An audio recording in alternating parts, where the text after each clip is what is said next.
What's going on, family? This is Scrapbook Boxing Museum of the Forgotten Fisticuffs series. I want to take a look at Harlem's lightweight, Leo Johnson. He was born 1893 in Harlem, New York, and he died 1951. Now, he was 58 years of age at the time of his death, and he resided in Harlem, New York. 1951 was the year that all titles would exchange hands. Not only would you have the death of Leo Johnson, but you had Rocky Marciano, the Brockton blockbuster, knocking out the Brown Bomber Joe Louis in 8 rounds at Madison Square Garden. He would retire Joe Louis in 1951. Joe Louis was a 12-year champion with 25 title defenses, perhaps one of the greatest heavyweight champions of all times. But you also had Ezzard Charles. He was one of the greatest fighters of all times, and he would lose his heavyweight championship strap to Jersey Joe Walcott with a bodacious left hook. Ike Williams would be knocked out himself with Jimmy Carter. You had Sandy Sadler and Willie Pep. 4-fight series. One of the greatest featherweight championship matches took place between these two men in 1951. You also had Joe Brown, who was lightweight champion, and he would defeat Tommy Campbell. You see, 1951, he had some great fights, such as Sugar Ray Robinson and the great Jake LaMotta, 13 rounds.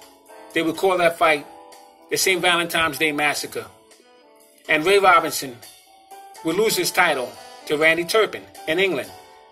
But he would return and come back and defeat Randy Turpin in a return go at the Polo Grounds with a beautiful knockout combination against the ropes.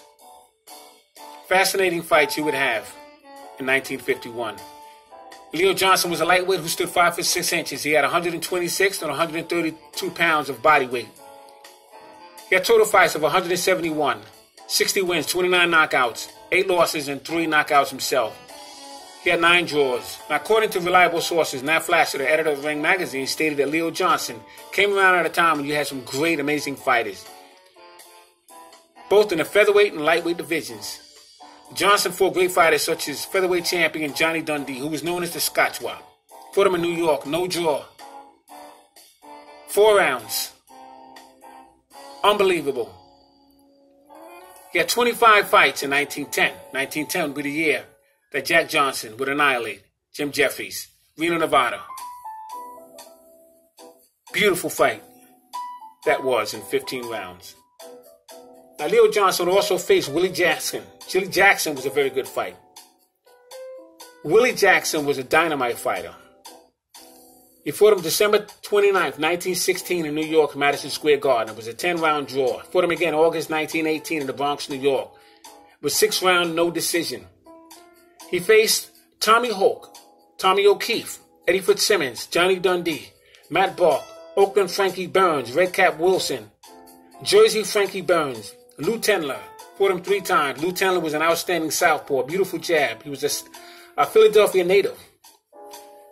And he had some great fights with Benny Leonard, did Lou Tendler. He faced Johnny Dundee and knocked him out in 1 round. Unbelievable accomplishment that was with Leo Johnson and Johnny Dundee.